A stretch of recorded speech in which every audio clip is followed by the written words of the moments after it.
বাড়ি কেস উঠবে আর তুমি বলছো কি হবে? আর তাছাড়া ইরা আমাকে এক্সপেক্ট করছে আর টু বি দেয়ার। চলো। ও কিচ্ছু এক্সপেক্ট করছে না তোমাকে। ঝিলম তুমি বুঝতে পারছো না, আমি ওখানে গেলে ইরার ভাল লাগবে, আমাকে যেতে হবে। চলো। ব্রতদা শোনো শোনো, আমি চাই না তুমি ওখানে যাও। কি বলতে চাইছো তুমি? আমি তোমাকে এইসব বলতে চাইনি ব্রতদা, বাট তোমরা তো আবার না বললে বুঝতে পারো না, তাই আমাকে বলতে হয়। তুমি জানো এই পুরোটাই দীর বানানো একটা মিথ্যে নাটক। ও টোটালটা একটা পুরো ড্রামা করছে সবার সাথে, আর সেই নাটকে তোমার না থাকলেও চলবে। ড্রামা নাটক এসব তুমি কি বলছো ঝিলম? আমি কিছু বুঝতে পারছি না। মানে এই কোর্টের কেসটা জাস্ট একটা eye wash. What do mean by eye wash? সত্যিটা হলো যে ও অনেক আগেই এই বাড়ির ডিল করে ফেলেছে ওই আকাশ চ্যাটার্জির সাথে। হোয়াট? ইয়েস, আর সেটার জন্য অনেক টাকাও নিয়েছে। সো আজকের কোর্ট কেসটা ওটা তো আমরা এনেও হারছি, তুমি দেখে নিও। ইরা এটা করতে পারে না। এসব তুমি কি বলছো ঝিলম? যা বাবা, আমি কি মিথ্যে কথা বলছি নাকি? না ঝিলম, তুমি ঠিক কথা বলছো না। কি করে ভাবলে তুমি এসব কথা? আমাদের কাছে প্রমাণ আছে ব্রতদা। দীর মতন একটা বিলো অ্যাভারেজ মেয়ে, সে এত বড় একটা বিজনেস টাইকুনের পিএ। কিন্তু ঝিলম। ব্রতদা প্লিজ, তার মানে ওর স্পেশাল কোনো একটা ব্যাপার চলছে পেছন পেছনে। আর কেউ আসবে বলে তো মনে হচ্ছে না। না মানে দাদাই তো বলেছিল এখানে আসবে, কিন্তু কোথায় যে গেল কিছুই বুঝতে পারছি না। দাদাই জাস্ট কোনো টাইম সেন্স নেই। ঠিক আছে, কি কি ঠিক আছে বলো তো? থাক চার। ম্যাডাম, আমাদের কেসটা এবার কোর্টে উঠবে, তাড়াতাড়ি চলুন।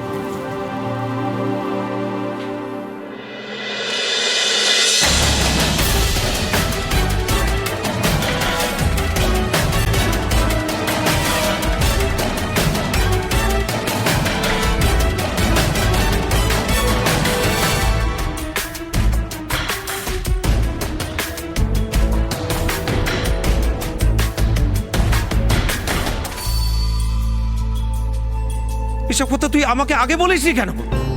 আমি তখন থেকে জিজ্ঞেস করছি এরা কোথায়, এরা কোথায়। আমি জানি তো কিছু না কিছু একটা ঘটেছে, নাহলে এই অবস্থায় এরা আমার কাছে আসবে না, সেটা হতেই পারে না।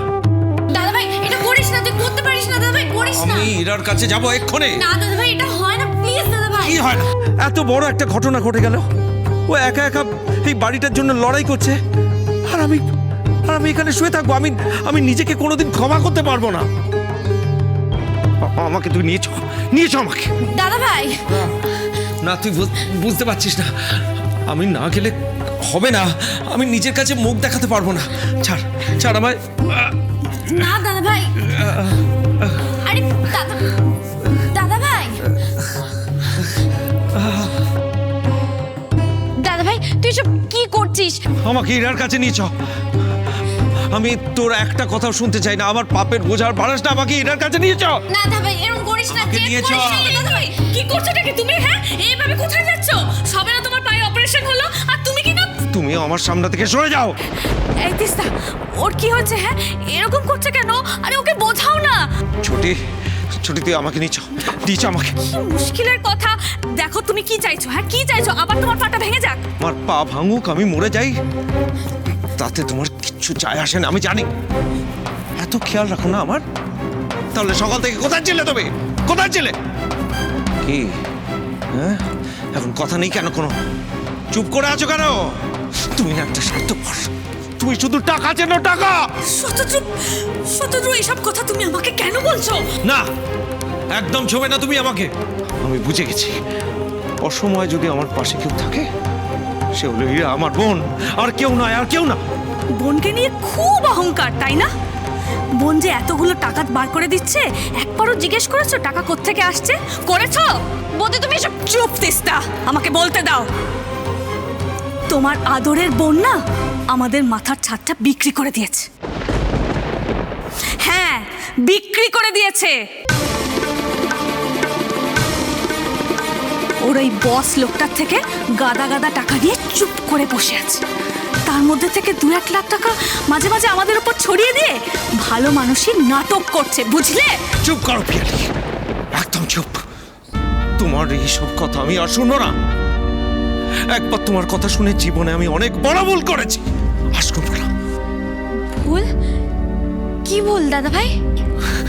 তুই তুই তুই আমাকে এক্ষুনি ইরার কাছে নিয়ে চ এখানে দাঁড়িয়ে থাকিস না, নিয়ে চ আমাকে, নিয়ে চ দাদা ভাই নিয়ে চ আমায়, চল।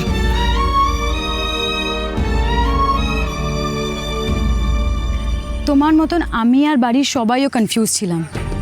মানে একদিকে আকাশ চ্যাটার্জি আমাদের থেকে আমাদের বাড়িটা কেড়ে নিতে চায়, আবার ওই লোকটাই তার অফিসে দিকে জব দিয়েছে, তাও আবার পিএ। এটা কখনো হতে পারে? ব্রতদা তুমি বলো, তুমি যদি কাউকে লাইক না করো তুমি তাকে নিজের পিএ বানিয়ে নেবে? বলো। কি যে আসলে হচ্ছে সেটা শুধুমাত্র ইরাই বলতে পারবে। না, আমার ইরার সাথে কথা বলা উচিত। ডোন্ট ওয়ারি, আমি নিজে ইরার সাথে কথা বলবো। কোনো লাভ হবে না। ওকে যদি কিছু বলতে হতো না, ও আমাদের বাড়িতে সবাইকে বলতো। এখনো যখন আমাদের বলেনি, ও তোমাকেও বলবে না। ব্রতদা দি আগের মতন নেই। আর জানো তো আমার মাঝে মাঝে কি মনে হয়, যে ও টাকা নিয়ে শুধু মুখে বলে। মানে ও এত বড় সংসারের খরচ চালাচ্ছে কি করে? সব কিছু এখন কত এক্সপেন্সিভ বলো। ও যেন খালি বলবে যে তোরা টেনশন করিস না, আমি সবটা দেখে নেব। বাট তুমি বলো ব্রতদা, ওই দুদিনের চাকরি করে কি এত কিছু দেখা যায়? মানে হাউ ইজ ইট পসিবল? না মানে ছিলাম, মানে ওকে দেখার কেউ আছে। অ্যান্ড আই হোপ তুমি বুঝতে পারছো যে ওই লোকটা কে। এই যে ধরো না, তোমার আসার পর দাদা ভাইয়ের অ্যাক্সিডেন্ট হলো, আর তার জন্য দি লাখ লাখ টাকা বের করলো। কোথা থেকে আসছে ওই টাকাগুলো বলো? পিএর জব থেকে? এটা কি পসিবল? তাহলে কে দিচ্ছে? আকাশ চ্যাটার্জি? না পুরো বিষয়টা খুব কনফিউজিং। তাছাড়া ইরা এরকম করবে আমি জাস্ট ভাবতেই পারছি না। ওটাই তো ব্রতদা, শুধু তুমি কেন, আমরা কেউ ভাবতে পারিনি দি আমাদের এত বড় একটা বিট্রেয়াল করবে। দি ওই বোকা বোকা ভালো মানুষই সেজে ওর ভেতরে যে এত বড় একটা মিথ্যেবাদী লুকিয়ে আছে আমি কোনোদিন ভাবতে পারিনি। ছিলাম ইটস ওকে। ব্রতদা এখন আমরা কি করব বলো? দি তো ওই আকাশ চ্যাটার্জির সাথে হাত মিলে নিজের ফিউচারটা সিকিউর করে নেবে, আর আমরা কি করব? কোথায় যাব আমরা? আমি কি করব ব্রতদা? ঠিক আছে ঝিলাম, প্লিজ ডোন্ট ক্রাই। আমি আছি তো, আমি দেখছি। আমি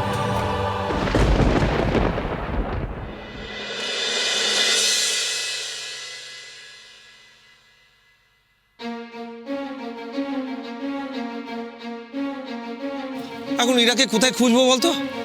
আরে বাবা, এত ভিড়ের মধ্যে আরে তুই একটু নিয়ে চ আমাকে, কোথায় আছে একটু নিয়ে চ না তাড়াতাড়ি। আরে দাদা ভাই তুই তো অস্থির হোস না, একটু বস, দীপ বেরোবে ঠিক। কি যে করছে মেয়েটা একা। ছোটি, তোর আরো আগে আমাকে বলা উচিত ছিল তো।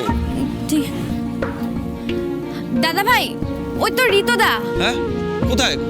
কই রিতোদা? এই রিতো, রিতো কি হলো রে? কি হয়েছে বল। দাদা ভাই তুমি এই অবস্থায় এখানে কেন এলে? দূর, আমার কথা ছাড় না। ইরা কোথায়? ওকে তো কই দেখতে পাচ্ছি না তো। কোথায় ও?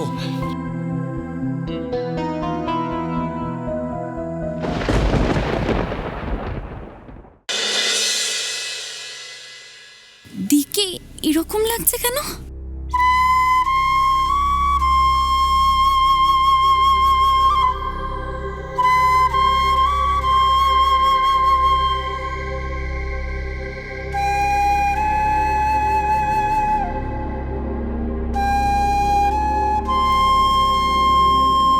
কি হয়েছে ইরা?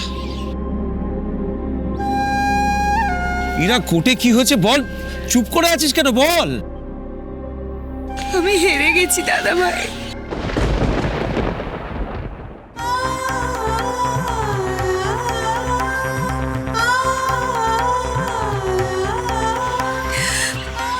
হেরে গেলাম আমি।